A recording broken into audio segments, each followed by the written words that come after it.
लिएर अब यसको लागि अब अलिकति टक्कर छैन नि त। हामीलाई त्यस्तो केही छैन दाइ होइन। अब त्यही हो अलिकति हामीले अस्ति 7 लाख लगाएको छ, 7 लाखमा 8,70,000को सामान यताउता गरेको छ होइन।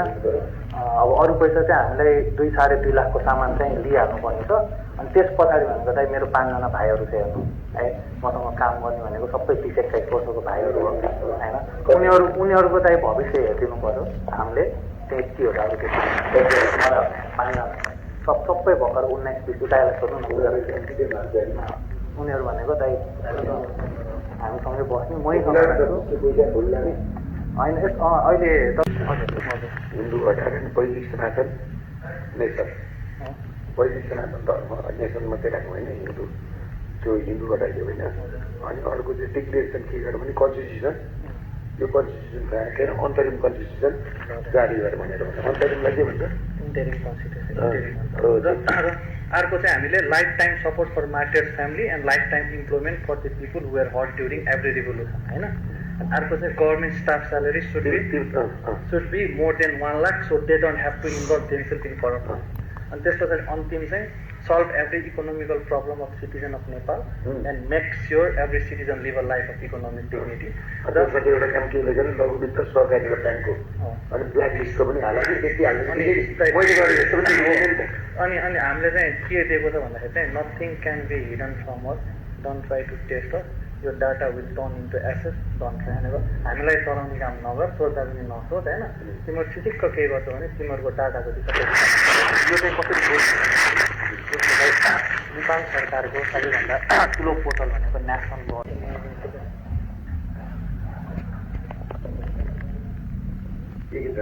Find the hidden killers of our brothers and sisters on September 8th. Find those culprits who burned our country on September 9th. Declare Nepal as Kirat for the poetic Sanatan Hindu nation.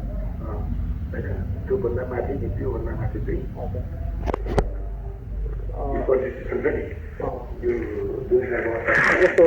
यस्तो गरौँ न त, के भन्छ अरे we want new interim constitution of Nepal 2082 भनेको हामीलाई 2082 को अन्तरिम संविधान चाहियो होइन र, त्यही त भन्दा होइन। त्यो भयो। अनि अरू इलेक्टेड चाहिँ हटाउने अनि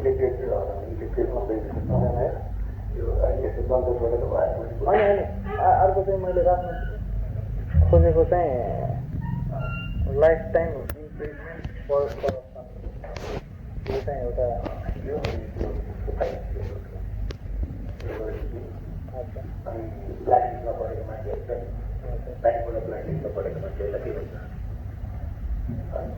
त्यो चाहिँ ल्याएको solve every economical problem of citizen of Nepal.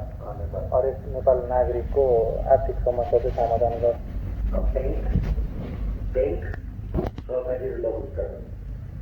Financial इन्स्टिट्युसनमा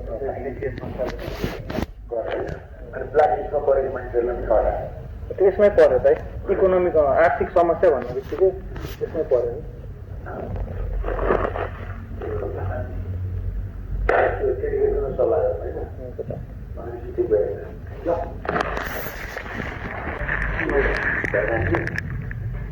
हामी हुँदै अब हामीसँग अहिले 100वटा वेबसाइटको डाटा छ। नेपालको सरकारी वेबसाइट 100वटा छ, ब्याङ्क 20वटा छ, अनि प्राइभेट कम्पनीहरू 30वटा छ। हाम्रो अहिले लिस्टमा चाहिँ 150वटाको चाहिँ हामी तयारी गर्ने चाहिँ यसको टाइम अब हामीलाई आवेदन सुरु गर्नुपर्छ होइन।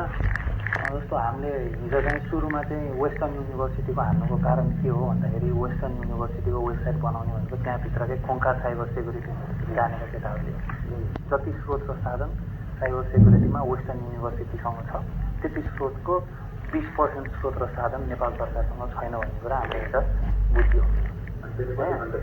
हिजो 13देखि 1 घन्टा 45 मिनट हामीले वेस्टर्न युनिभर्सिटी फर्स्ट अट्याकमा हान्यो हो। अनि हामीले यता चाहिँ कृषि मन्त्रालयको चाहिँ हामीले 18 घन्टा पछि चाहिँ आफैले सोचेको थिएँ। अब गऱ्यो भने चाहिँ किन त्यो अतिथिले पङ्गा लिने भनेर 18 घन्टापछि सोचेको थिएँ। अब हामीले एउटा प्लान गऱ्यौँ यिनी छन् हामीसँग हेर्नु। जस्तो हामीले अहिले प्रायोरिटीमा राखेको होइन यो नेपाल.gov.np नेपालको न्याय 12 बजे एकैचोटि अपलोड हुन्छ। सुरुमा तपाईँको प्रधानमन्त्री र नेसनल हामी हो होइन, अनि त्यस पछाडि लगत्तै बिहान 6 बजे 7 बजेसम्म मान्छे जुरुक्क उठेर हेर्दाखेरि नेपालको डिजिटलबाटै कब्जा भइसक्यो। प्लानिङ प्लानिङ गर्ने अनि त्यहाँ बोर्डहरू पनि हेरेर